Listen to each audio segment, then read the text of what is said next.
You're probably thinking about quitting your job. I mean, that's why you're here.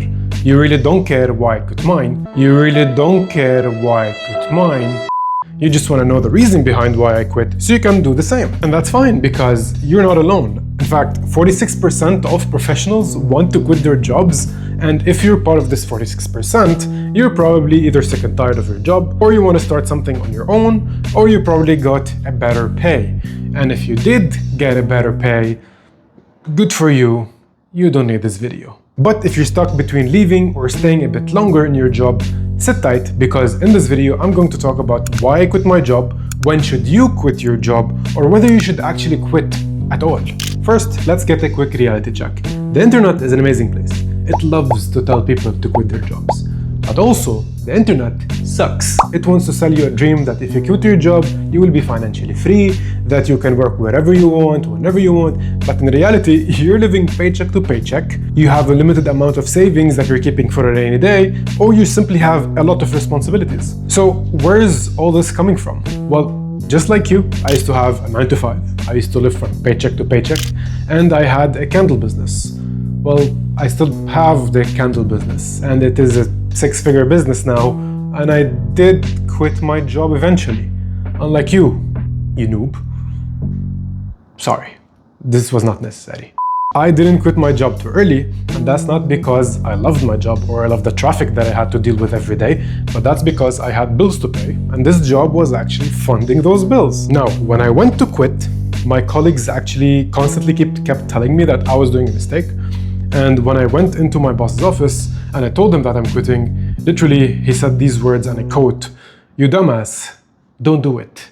But being the stubborn guy that I am, I still went ahead and did it. But it's only when I got the proof that my business can sustain my lifestyle, and that's when I actually handed in my resignation letter. But what do I mean by proof? Well, not money, but consistency.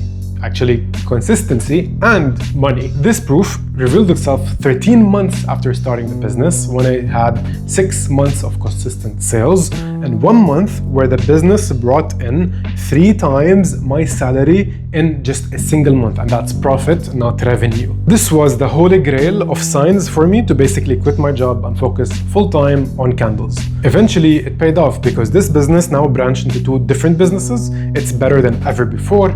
But let's not talk more about me and let's start talking about you. This proof can be different for you than it is for me. For example, for me, the proof was that my business can actually generate consistent sales for 6 months before I had to move on. Your proof could be that you achieved all the growth that you could in this company, so it's time to move on. So just figure out what your proof is and then ask yourself, when should I actually quit my job?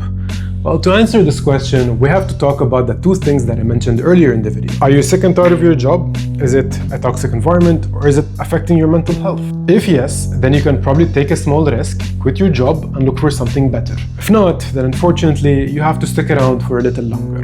Now, if you don't want to change a job, but you want to actually start a business, then the questions change. Now you should ask yourself whether you already have a business or not. If yes, then is it generating at least your salary on a consistent basis? I'm talking at least 6 months consistently. If that's the case, then you can quit your job and focus full-time on your business. But I stress again, your business should have an income equals to your salary for at least 6 months straight before you even consider it.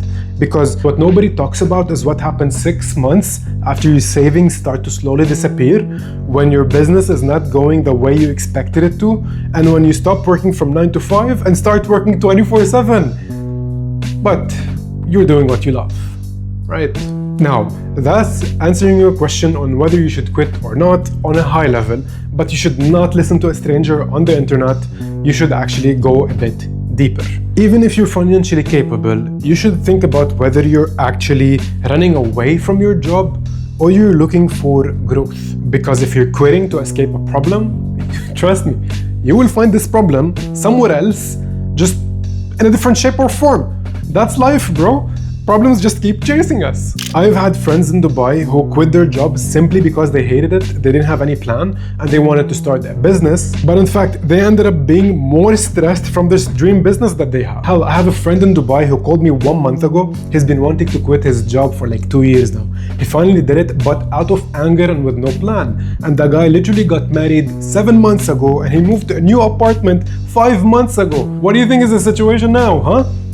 So you have to always have an exit strategy, or a plan at least. So ask yourself, honestly. God damn, I've told you to ask yourself so many times, I don't know how you're even watching this video so far. Is it the job you hate, or is it the feeling of being stuck? Because if it's the pressure that's getting to you, or the long hours, then I'm sorry to break it to you, but your business or the next job that you're going to is gonna bully you as much, if not even more.